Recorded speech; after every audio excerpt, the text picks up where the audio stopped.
Magandang araw mga Kanokma PH. Ito po ang inyong lingkod, si Doc Nilon Talan Magtibay mula BNJ Distributors Progressive Poultry Supply, Kaagapay sa Tagumpay.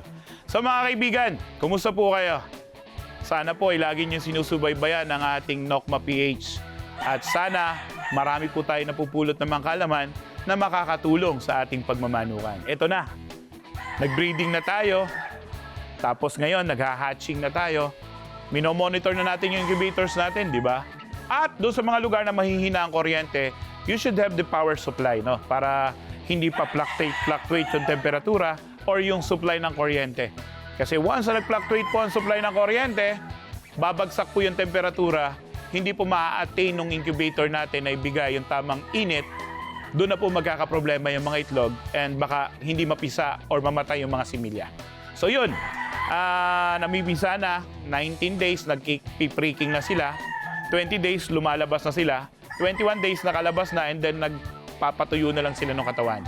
And then on the 22nd day, ito na yung time na, or 21 ng gabi, or 22nd day ng umaga, ilalabas na natin sa hatchery. Pag nilabas natin sa hatchery, lagi natin tatandaan mga Kanokma PH, 19 to 21 days. The maximum is 21 days. Pero kung 22 days na, nandun pa siya sa loob ng shell at nagpipilit pa siyang lumabas, marami pong ibig sabihin yan. Una, tama ba yung temperature natin?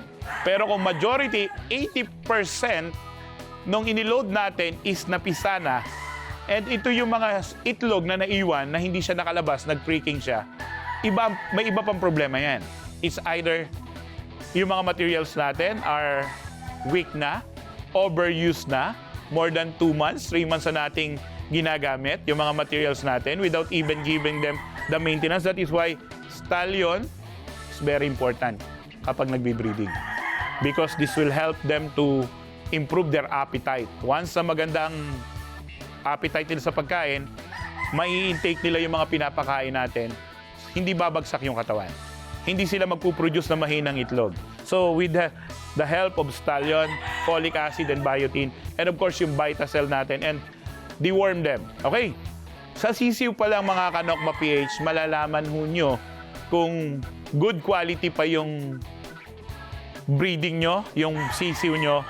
Dahil kapag nasa tamang araw sila namimisa, that means tama pa yung health condition, temperature, and everything na ginagawa nyo sa breeding nyo.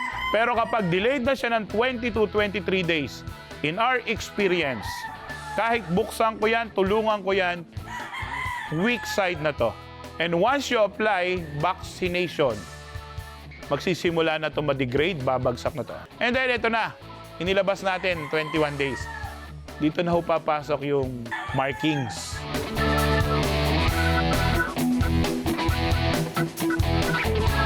Lagi ko pong sinasabi sa inyo mga kaibigan na importante yung paglalagay ng marking sa mga sisiw natin.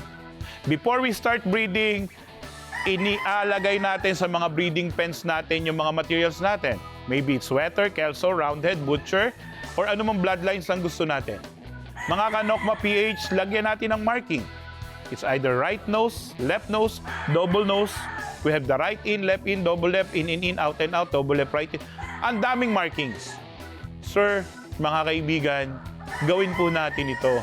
Kasi po doon natin malalaman kung ang ipinuproduce nating mga manok ay tama yung mga combinations na ginagawa natin, na kung may namimisa ba doon sa mga breeding pen na ginagawa natin, at makikita natin who among those breeding pens or materials or manok ang maganda yung combination natin ng manok.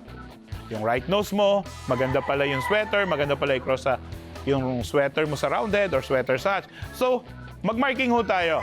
Day old po natin ginagawa yung marking kapag labas na natin sa hatchery. Pag nakita nyo na maraming kabig, problema. Ano ba, Dok, bakit nagkakaroon ng kabig? Nutritional problem? Nutritional deficiency? Some of our materials are weak na talaga. Kaya po lagi namin sabi, hey Doc, yung stallion. Yes, with biotin and folic acid and natural na liver extract, stallion. 0.3 sa inahin, 0.5 sa broodcock every 15 days. Napakalaking tulong. And of course, kapag sisiw na, kapag nagbi-breeding, Vitacell, pero kapag sisiw na, Vitasync na.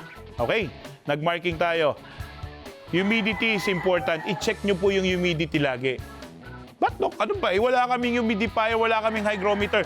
Lagyan mo ng tubig yung loob ng hatchery. Okay na tayo doon. Once na may tubig yan, may pan yan, may moisture yan, iikot yan ng machine sa loob ng hatchery. Kasi kung walang moisture yan, hindi magkakaroon, magiging brittle yung shell nila, hindi magkakracking yan. Okay, tubig. So monitor the water, the electricity, tamang temperature. Ang dami nating dapat laging, lalo na kung naka-assign ka sa incubator, sa setter at sa hatchery, i-monitor mo lagi ang temperature. Kami, nagmo-monitor kami sa umaga, alas 6, alas 2 ng hapon at alas 10 ng gabi.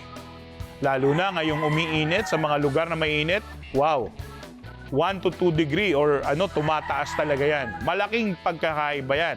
Lalo na nung nandun na kayo sa boundary ng 37.8, tataas siya ng 38.5, 38. Wow, medyo, teka muna, anong nangyayari? Kasi yung init, sinisigop na yun eh. So, marking, importante ang marking.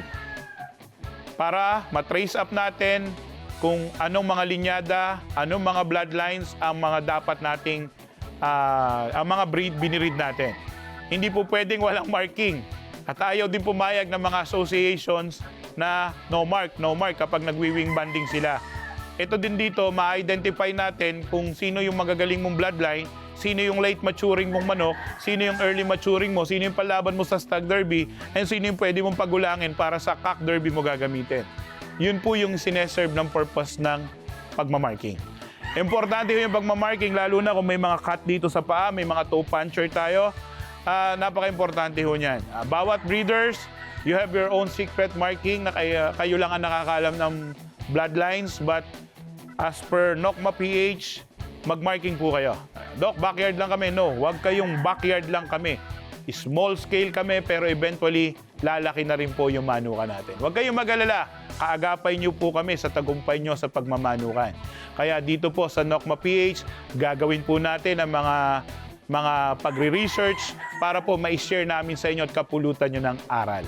So muli po mga kaibigan, ito po ang inyong ka-NOCMA PH at ang inyong lingkod, si Doc Nilon Talan Magtibay, mula B&J Distributors Progressive Poultry Supply, kaagapay sa tagumpay.